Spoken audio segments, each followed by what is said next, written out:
Mari kita bersatu di dalam doa. Allah Bapa yang Maha Baik, Allah Bapa yang kami sembah di dalam nama anak-Mu Yesus Kristus, terima kasih Tuhan atas hari baru yang boleh kami terima dari kemurahan-Mu. Tuhan, sekarang kami ingin mendengarkan firman-Mu.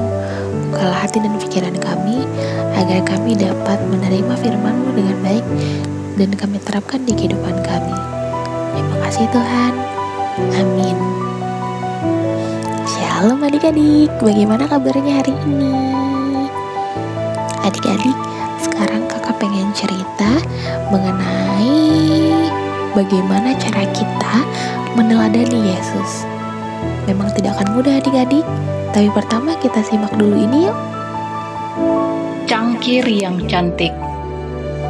Sepasang kakek dan nenek pergi belanja di sebuah toko souvenir untuk mencari hadiah buat cucu mereka. Kemudian mata mereka tertuju kepada sebuah cangkir yang cantik. "Lihat cangkir itu," kata si nenek kepada suaminya. "Kau benar, inilah cangkir tercantik yang pernah aku lihat," ujar si kakek. Saat mereka mendekati cangkir itu, tiba-tiba cangkir yang dimaksud berbicara. "Terima kasih untuk perhatiannya. Namun perlu diketahui bahwa aku dulunya tidak secantik ini. Sebelum menjadi cangkir yang dikagumi, aku hanyalah seonggok tanah liat yang tidak berguna. Namun suatu hari ada seorang pengrajin dengan tangan kotor melempar aku ke sebuah roda berputar.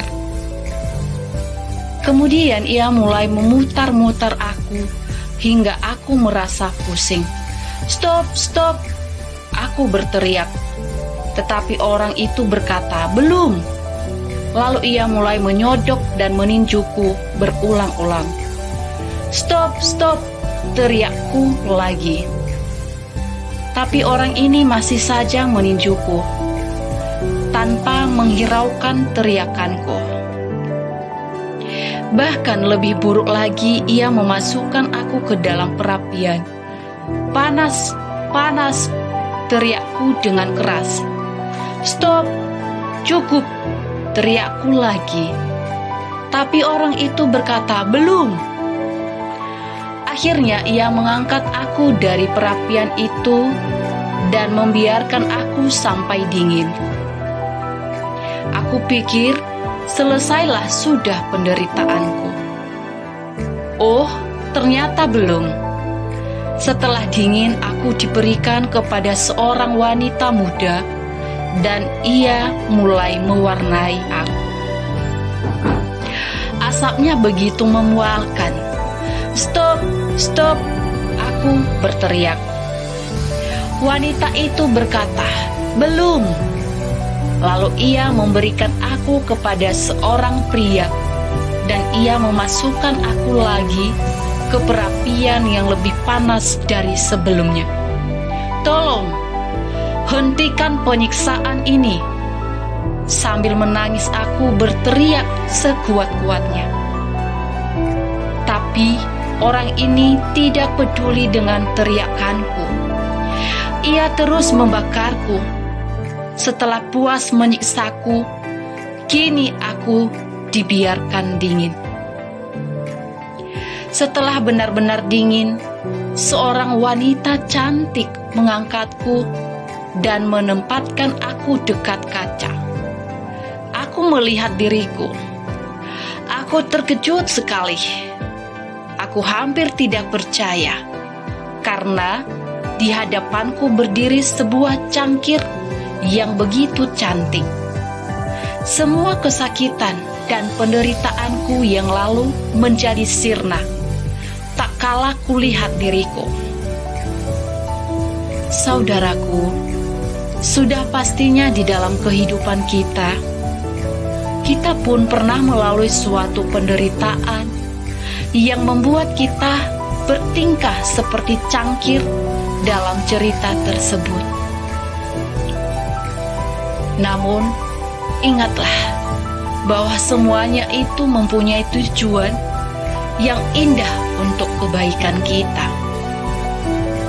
Jadi, sebagai orang yang percaya, yang harus kita lakukan adalah mempasrahkan seluruh hidup kita seutuhnya kepada Tuhan dan menerima semua yang terjadi dengan penuh sukacita dan iman. Yakin bahwa pada akhirnya kita akan mendapatkan kehidupan yang bermutu, yang jauh lebih baik dari kehidupan kita sekarang ini. Pengkhotbah 3 ayat 11 berkata, Ia membuat segala sesuatu indah pada waktunya, bahkan Ia memberikan kekekalan dalam hati mereka. Tetapi manusia tidak dapat menyelami pekerjaan yang dilakukan Allah dari awal sampai akhir. Tuhan memberkati. Amin. Adik-adik, Tuhan Yesus memberikan berbagai macam cara untuk kita bisa bertumbuh dan berkembang menjadi anak-anak yang baik dan juga menjadi anak-anak yang taat.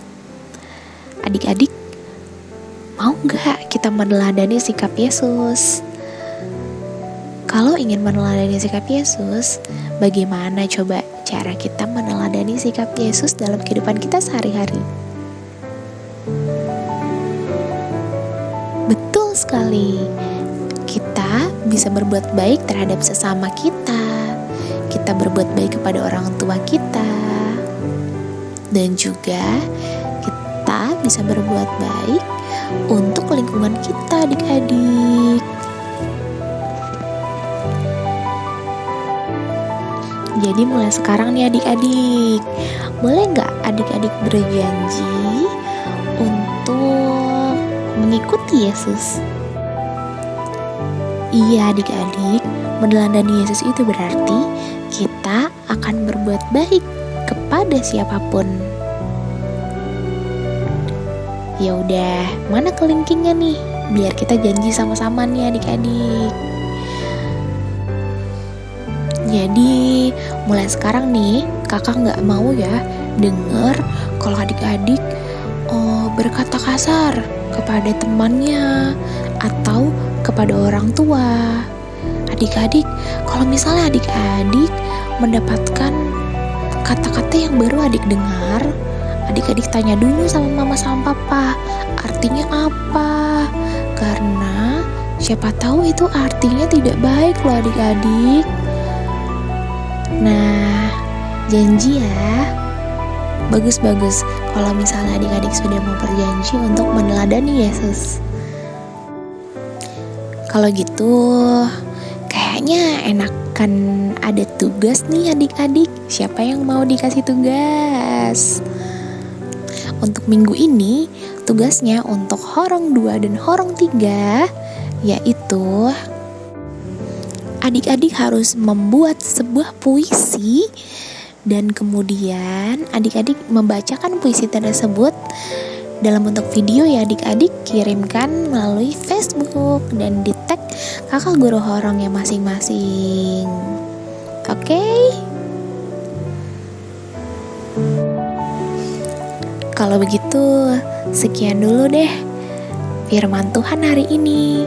Semoga adik-adik beroleh hikmat supaya bisa meneladani sikap Yesus yang baik hati.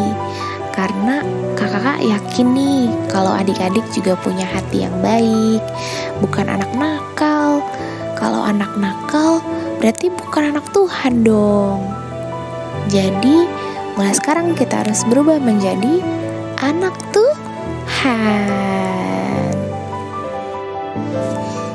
Gak sulit kan firman Tuhan hari ini adik-adik? Kalau begitu kakak undur diri dulu ya. Semoga adik-adik bisa mendapatkan sukacita di hari Minggu ini. Selamat hari Minggu adik-adik. Tuhan Yesus memberkati kita semua. Kalau begitu, kita kembali berdoa.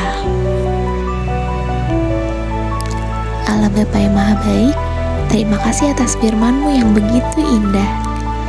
Tuhan, kami ingin sekali meneladani-Mu Tuhan. Kiranya Engkau kuatkan hati kami, agar kami dapat meneladani Engkau dalam setiap kehidupan kami. Terima kasih Tuhan. Amin.